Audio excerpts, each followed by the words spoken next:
Hey Bisqueaks, welcome back to my channel. My name is Miranda. If you're new here, today we're going to be reacting to 4 true terrifying Christmas horror stories. So before we get started, if you guys like this video, make sure to like, subscribe, follow me on socials so we can become friends. Check out the rest of this December's Christmas spooky videos. And let's just get started.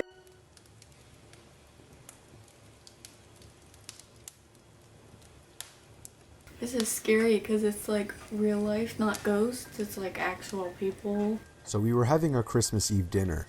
Turkey, stuffing, and other dishes that you would expect to get on Thanksgiving night. We don't have a big family. It was my grandparents and uncles from my mom's side of the family. At the time we lived in a duplex with some guy and his girlfriend on the other side. We never really saw them much. Strangely, we had a door that connected our sides, and no, that's not something that most duplexes have. It had a very unique kind of lock though. It had to be unlocked from both sides to be opened, and it could open in either direction. I only saw it open once before the two moved in, ever since the door had been locked, at least on our side. While we were sitting at the dinner table eating, the doorknob to the door that separates the sides of our duplex twisted and turned before the lock would block it. It was not accidental, as it was going on for at least 10 seconds. My dad got up and walked over to the door, placed one hand on the lock and one hand on the doorknob. "You need something?" There was no answer. He unlocked our side of the door and swung it open. Their side of the duplex was completely pitch black. It seemed as if nobody was home. Ew. It was only about 6 o'clock, and we were certain we saw them leaving earlier. Me and my dad went to check out the window, and their car was gone too. Being good neighbors, we assumed the worst, that there may have been an intruder, so me, my dad, and my uncle went to the other side to investigate. We flipped on all the lights and checked every corner and every crevice of the small first floor. Then we heard a thud and a crack from upstairs. It was pressure on the floorboards. I was freaked out, so I stayed behind while my dad and uncle ran upstairs. I felt my heart skip a beat when a huge commotion erupted from upstairs, before the scream from my uncle echoed across the duplex, even to the other side, as my whole family got up from the table now. Like that. Moments later, my dad came rushing down with my uncle beside him, with his hand covering his lower shoulder or chest area. There was a stab wound. We all hurried back to our side of the apartment and locked the door. We dialed 911 and simultaneously heard rapid stomping coming from the other side, and then heavy banging and ramming into the door to the point where there were small chips and cracks forming. We could hear the grunting and screaming of the man as he rammed into the door. My other uncle and my dad each grabbed kitchen knives. I armed myself as well. They told all of us to stand back while they waited by the door. Thankfully, the man on the other side gave up before the door gave in, and we heard him exit out the front door. We watched through the window, and we all saw his face as he ran through the snow and turned to see us through the glass. He took off in his black Honda Civic down the slushy roads. It doesn't end there. The following year, the same neighbors still lived there, and they seemed to be having a Christmas get-together with a few people. We still live there? By chance, I was looking out my bedroom window, being a sketchy snoop, when I recognized one of their guests to be the same man who had allegedly broken into their side of the duplex. When I told my dad, he agreed, and we approached them about it. He denied any knowledge of what we said, and even our neighbors defended him, saying he was from out of state. There was nothing we could do for proof, but we knew one thing. Those neighbors, for whatever reason, set that up. We moved out about a month later after our newgrown fear of those neighbors became too much. Good, finally, someone moved. This happened when I was only 5 years old. It was Christmas Eve night, meaning I guess it was technically Christmas, and I had awoken at probably 3 a.m. or something. I walked downstairs to the living room out of my little boy curiosity to see if Santa had delivered any presents yet. The tree was full of presents underneath already. I was so happy. Santa had come already. But what was this? There was someone in the kitchen going through the fridge. I remember stepping into the kitchen and seeing a really tall man going through the fridge chugging a milk carton. When he spotted me, he put the carton back in the fridge and shut the door. He then put his fingers on his lips to tell me to be quiet. Are you Santa?" I asked him. "Yes, I am," he told me quietly. He walked past me, patted me on the head, and stepped into the living room next to the tree. I don't know what I was thinking, even at 5 years old, as he wasn't wearing anything even resembling Santa. He looked around at all the gifts. I thanked him for all the presents as he began picking up the bigger boxes. I remember being confused, and I'm pretty sure I asked him why he was doing what he was doing, but I don't remember exactly what he said. I believe it was along the lines of just replacing the gifts with better ones in my sled. I believed whatever he said, though. He walked out the back door with 3 boxes, came back momentarily to grab more, then left once again.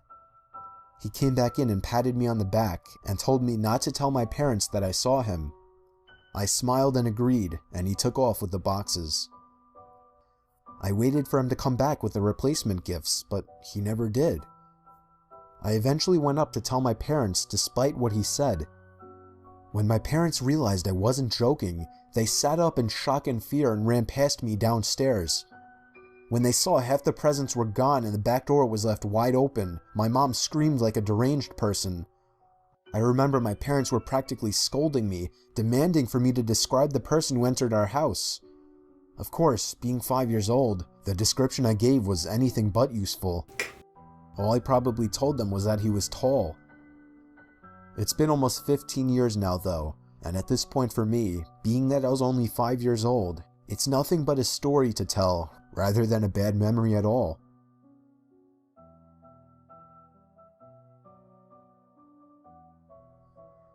Did you ever used to have a fear of those guys who would dress up as Santa Claus in the mall or at Christmas parties?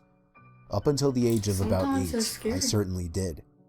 I think I was 6 or 7 years old when me and my mom were walking through the mall with all of the Christmas festivities and decorations up. Festive bands playing jingle bells, a giant tree in the center of the mall, and of course a mall Santa sitting in a chair covered by a green blanket. There was a small line of kids and parents waiting to sit on the Santa's lap. Maybe 2 or 3 kids. My mom insisted I sat on his lap. Normally it would be the other way around, the kid begging the parent to sit on the lap, but she knew how shy I was. There wasn't anyone by the mall Santa's side, like one of those people who calls the next child up. It was just him. When I sat on the stranger's lap, he grabbed me by the chest and said softly in my ear, "What do you want for Christmas?" I think I said a Game Boy Advance. He laughed and assured me I would receive one. Then, for whatever reason, my mom walked up to the Santa and said something quietly to him. He chuckled in response to whatever she said and then said no problem. My mom told me to wait there by the Santa for a few minutes until she came back. At this point, there were no more kids waiting to sit on his lap, so his attention was directed at me. He told me to come over and sit on his lap again. I somehow obeyed, despite my fear of Santa Claus. When I sat on his lap, he pulled me closer to him so that my back was leaning on him. When I think back on this moment now, it's all the more painful and creepy. He then whispered in my ear that he had a Game Boy Advance outside by his sled, and if I followed him, I would get it right now and wouldn't have to wait until Christmas. My fear suddenly turned to excitement as I believed him. We both stepped off the chair, and I followed him down one of the exit hallways, but halfway through, he stopped and told me we should take a bathroom break first. Oh, no. We stepped into the bathroom, and he quickly locked the door. I turned and looked at him as he looked at me.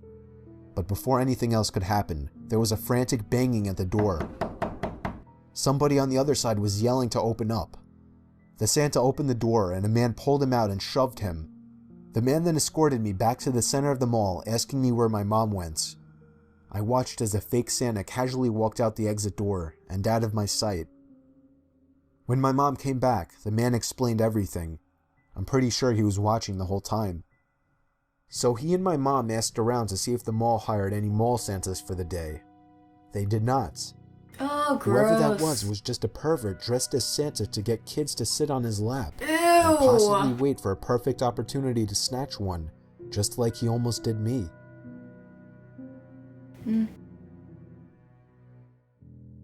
This story took place about 5 years ago on Christmas Eve night.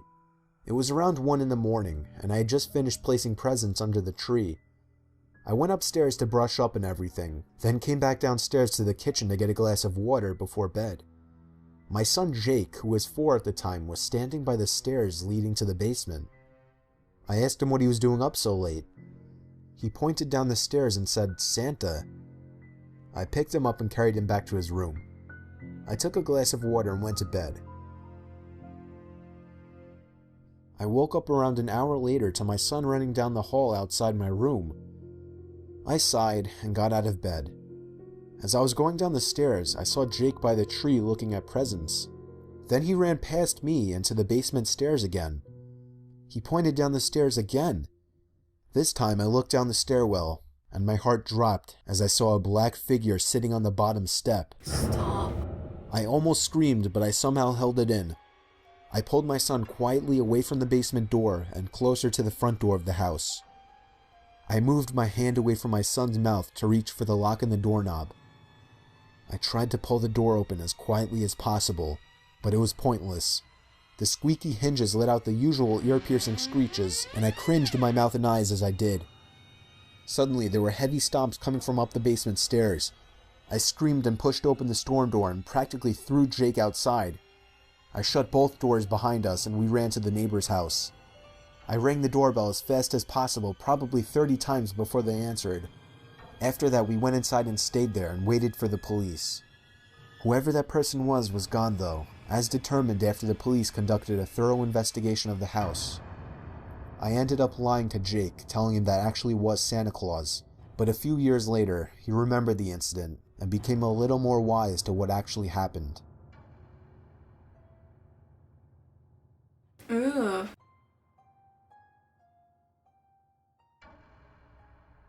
Well, that was terrifying. Now I feel like I gotta suddenly go check every closet in my house. But what did you think of those stories? They were terrifying. Do you have any terrifying ghost or horror Christmas stories? If you do, leave them down below and I will share them in a video. So, if you guys like this video, make sure to like, subscribe, follow me on social so we can become friends. Turn on your post notifications so you can see the next time I upload, and I will see you guys then. Thanks so much for watching. Bye!